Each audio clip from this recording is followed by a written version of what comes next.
Après des études secondaires, bac littéraire, Jean-François Le Petit fait un IUT carrière sociale et des études de sociologie à l'université de Bordeaux 3. À 15 ans, il avait déjà fondé un ciné-club à Bordeaux. Il deviendra plus tard responsable de la cinémathèque régionale de la Ligue de l'enseignement.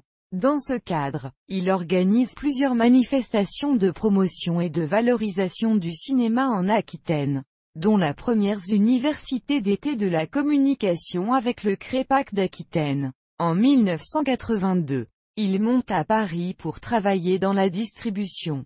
D'abord au film Molière puis à la 20th Century Fox. L'année suivante, il crée la société de production Flash Film. Après La vie de famille de Jacques Doyon, produit pour la télévision, ainsi que Dust de Marion Ansel en coproduction. C'est Trois hommes et un couffin de Colin Serrault qui séduit le jeune producteur pour son premier long métrage en production déléguée.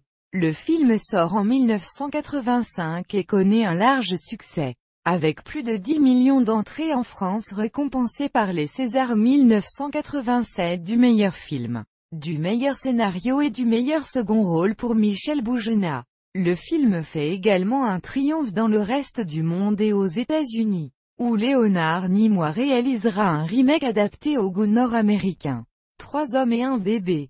Three Men and a Baby, avec l'acteur Tom Selleck et dont le succès fera naître une suite. Tel père, telle fille, Three Men and a Little Lady. En l'espace de 2 ans, Flash Film produit une dizaine de films dont certains sont reconnus aujourd'hui comme des classiques du cinéma français contemporain. Si Jean-François Le Petit choisit les films sur des coups de cœur, il s'engage aussi dans des préoccupations sociales à travers des films parfois marginaux. Le goût du risque et la joie de voir un rêve se matérialiser dans un film le poussent à produire des œuvres telles que Le Brasier d'Éric Barbier, Les Caprices d'un fleuve de Bernard Giraudot ou encore Romance de Catherine Breillat.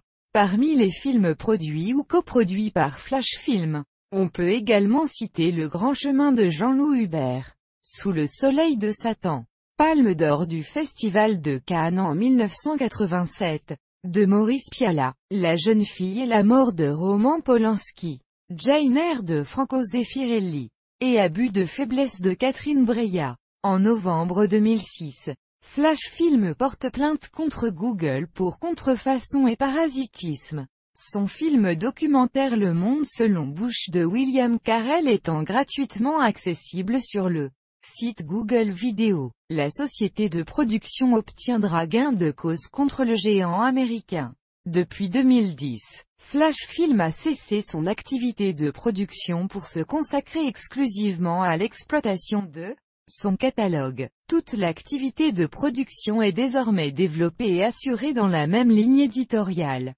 par une nouvelle société, Flash Film Productions. En novembre 2015, Jean-François Le Petit accorde gratuitement les droits de retransmission de 80 films et séries de son catalogue à la chaîne de télévision grecque The RT afin de contribuer à sa relance face aux difficultés économiques de la Grèce.